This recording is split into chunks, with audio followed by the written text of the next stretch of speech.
Grok AI. S இப்போ talk of the down பார்த்தீங்கன்னா இந்த Grok AI தான். எப்படி ஒரு காலத்தில் ChatGPT அப்படின்னா ரொம்ப பெருசாக பேசிட்டு இருந்தோமோ, DeepSeek அப்படிங்கிறது ரொம்ப பெருசாக பேசிட்டு இருந்தோமோ, இப்போ அந்த மாதிரி இந்த ரேஸ்ல Grok AI அப்படிங்கிறது ஜாயின் ஆயிருக்கு. Grok AI அப்படிங்கிறது இதுவும் ஒரு AI சாட்பாட் தான், சிமிலர் டு DeepSeek, ChatGPT மாதிரியே தான். பட் இது யார் இன்ட்ரடியூஸ் பண்ணியிருக்கு அப்படின்னா எலான் மஸ்க் ஓன் எக்ஸ் பிளாட்ஃபார்ம்ல இந்த AI சாட்பாட்டை இன்ட்ரடியூஸ் பண்ணியிருக்காங்க. இதை ஃப்ரீயாவே மக்கள் எல்லாருமே யூஸ் பண்ணிக்கலாம். ஸோ இதனால தான் இப்போ இது டாக் ஆஃப் த டவுனா இருந்துட்டு இருக்கு. பிளஸ் அது மட்டும் இல்லாம மக்கள் எல்லாருமே இந்த Grok AI ரொம்ப விரும்பி யூஸ் பண்றாங்கன்னு சொல்லலாம். அதுக்கு காரணம் என்ன? அது மட்டும் இல்லாம எலான் மஸ்கோட இந்த எக்ஸ் பிளாட்ஃபார்ம் பாத்தீங்கன்னா சென்ட்ரல் கவர்மெண்ட்டுக்கு எகென்ஸ்டா கர்நாடகா ஹைகோர்ட்ல கேஸ் ஃபைல் பண்ணிருக்காங்க. எதுக்காக அந்த கேஸ்? அதுவும் இந்தியால பிசினஸ் ரன் பண்ணக்கூடிய ஒரு கம்பெனி இந்தியன் கவர்மெண்ட்டுக்கு எகென்ஸ்டாவே ஒரு கேஸ் ஃபைல் பண்ணிருக்காங்க அப்படின்னா இதுக்காக அந்த கேஸ் ஃபைல் பண்ணிருக்காங்க. எதனால இந்த Grok AI மக்களுக்கு அவ்வளவு பிடிக்குது? இப்போ ஏன் இந்த Grok AI talk of the டவுனா இருந்துட்டு இருக்கு? இதை பத்தின ஒரு கம்ப்ளீட்டான இன்ஃபர்மேஷன் தான் இந்த வீடியோல பார்க்க போறோம். So let's get started.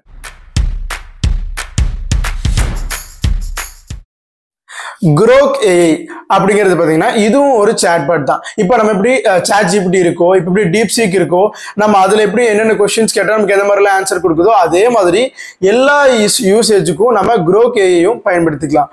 But அதுக்கும் இதுக்கும் இல்லை இருக்கக்கூடிய டிஃப்ரென்ஸ் என்ன? இது ஒரு பயமறியா செயலி அப்படின்னு சொல்லலாம். எஸ், ஒரு ஃபியர்லெஸ் சாட்பாட். இப்போ நீங்க போயிட்டு DeepSeekலயோ இல்ல ChatGPTல போயிட்டு யாரு பெஸ்டான லீடர், நரேந்திர மோடியா இல்ல ராகுலா அப்படின்னு கேட்டீங்கன்னா அது ரெண்டு பேர்த்தோட பாசிட்டிவ்ஸையும் சொல்லும், நெகட்டிவ்ஸையும் சொல்லும்.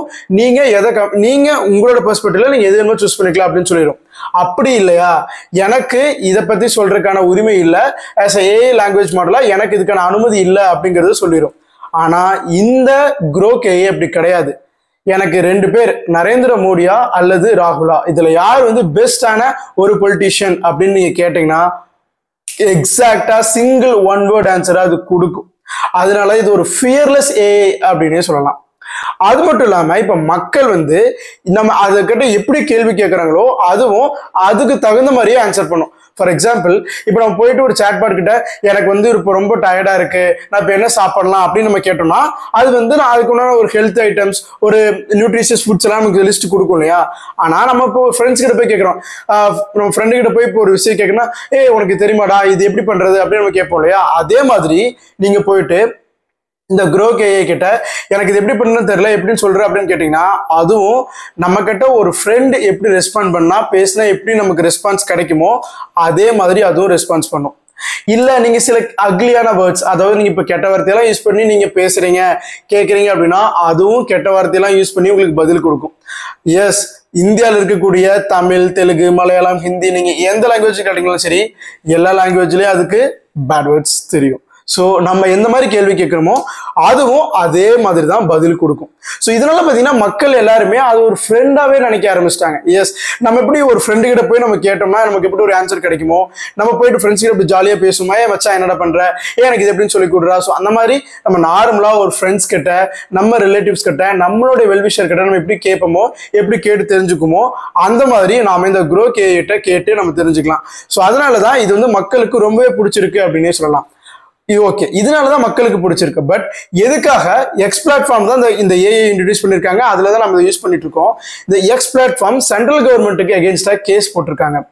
அப்படின்னா சென்ட்ரல் கவர்மெண்ட் மீடியா, அதாவது இந்த பிரஸ்ஸோடைய ஃப்ரீடமை பறிக்கிற மாதிரி நடந்துக்கிறாங்க, பிரஸ்ஸோட ஃப்ரீடத்தையும் இவங்க கெடுக்கிறாங்க, நிறைய அப்டக்கிள்ஸ், நிறைய ஒரு என்ன சொல்ற நிறைய ரூல்ஸ் அண்ட் ரெகுலேஷன்ஸ் போட்டு ஒரு பிரஸ், ஒரு மீடியா எந்த ஒரு நியூஸையுமே மக்கள்கிட்ட வெளிப்படையா சொல்ல முடியல, எங்களுக்கு அந்த அளவுக்கு நிறைய ரெஸ்ட்ரிக்ஷன்ஸ் போடுறாங்க அப்படின்னு சொல்லிட்டு இந்த எக்ஸ் பிளாட்ஃபார்ம் சென்ட்ரல் கவர்மெண்ட்டுக்கு அகேன்ஸ்டா கர்நாடகா ஹைகோர்ட்ல கேஸ் ஃபைல் பண்ணியிருக்காங்க.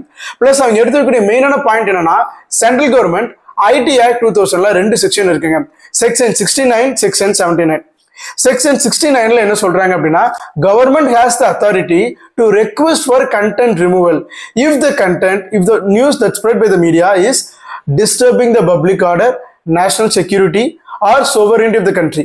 அதாவது ஏதாவது ஒரு மீடியா இல்ல ஏதாவது ஒரு ஊடகத்துல ஒரு நியூஸ் போடுறாங்க, அந்த நியூஸ் இந்தியாவுடைய செக்யூரிட்டியை அஃபெக்ட் பண்ற விதமா இருக்கு, இந்திய நாட்டுக்கு ஒரு அச்சுறுத்தல் விதமா இருக்கு, இந்திய நாட்டுடைய வெளிநாட்டு உறவுகளை கெடுக்கும் விதமா இருக்கு, அந்த மாதிரியான காரணங்கள்லாம் இருந்துச்சு அப்படின்னா கவர்மெண்ட் அந்த மீடியாவுக்கு ரெக்வஸ்ட் பண்ணி அந்த கண்டென்ட்டை, அதாவது அந்த பர்டிகுலர் நியூஸ், அந்த வீடியோவையோ அந்த இமேஜையோ இல்லை அந்த நியூஸையோ ரிமூவ் பண்ண சொல்லி கேட்கலாம். அதுக்கு தான் இந்த செக்ஷன் 69 வந்து யூஸ் ஆகுது. ஆனா இன்னொரு செக்ஷன் இருக்கு, செக்ஷன் 79. அதுல என்ன சொல்லியிருக்காங்க அப்படின்னா கவர்மெண்ட்டுக்கு அந்த மீடியாவை பிளாக் பண்ணக்கூடிய அத்தாரிட்டியே இருக்கு. இப்போ ரீசெண்டா பாத்தீங்கன்னா விகடன் வெப்சைட் பாத்தீங்கன்னா பிளாக் பண்ணியிருந்தாங்க. காரணம், கவர்மெண்ட்டை கிரிட்டிசைஸ் பண்ணி ஒரு கார்ட்டூன் வெளியிட்டு இருந்தாங்க. அந்த கார்ட்டூன் ரொம்பவே இந்தியாவுடைய சோவரினிட்டியும் இந்தியாவை ஒரு நேஷனாவே ரொம்ப அவமானப்படுத்துற விதமா இருக்கு. அதனால கண்டிப்பா நீங்க ரிமூவ் பண்ணியே ஆகணும்னு ஆர்டர் போட்டாங்க. அவங்க அதை ரிமூவ் பண்ணதுக்கு அப்புறமா தான் சென்ட்ரல் கவர்மெண்ட் அந்த வெப்சைட்டுக்கு ஆக்சஸே கொடுத்தாங்க.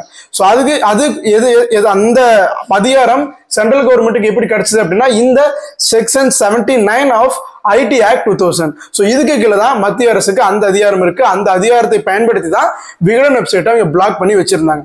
இதுதான் இந்த எக்ஸ் பிளாட்ஃபார்ம் என்ன சொல்றாங்க அப்படின்னா, ஆக்சுவலா கவர்மெண்ட் வந்து செக்ஷன் 69 படி ஏதாவது ஒரு நியூஸ், ஏதாவது ஒரு இது வந்து இந்தியாவை அஃபெக்ட் பண்ற மாதிரி இருக்கு, நேஷனல் செக்யூரிட்டி அஃபெக்ட் பண்ற மாதிரி இருக்கு, மக்களுக்கு தீங்கு விளைவிக்கும் விதமா இருக்குன்னா நீங்க எங்கிட்ட ரெக்வஸ்ட் பண்ணணும், நாங்க அந்த கண்டென்ட்டை ரிவ்யூ பண்ணிட்டு ரிமூவ் பண்ணுவோம். பட் நீங்க வந்து இந்த செக்ஷன்ல இன்டர்பிரட் பண்ணாம செக்ஷன் 79க்கு கீழே நீங்க எல்லா மீடியாவும் பிளாக் பண்றீங்க.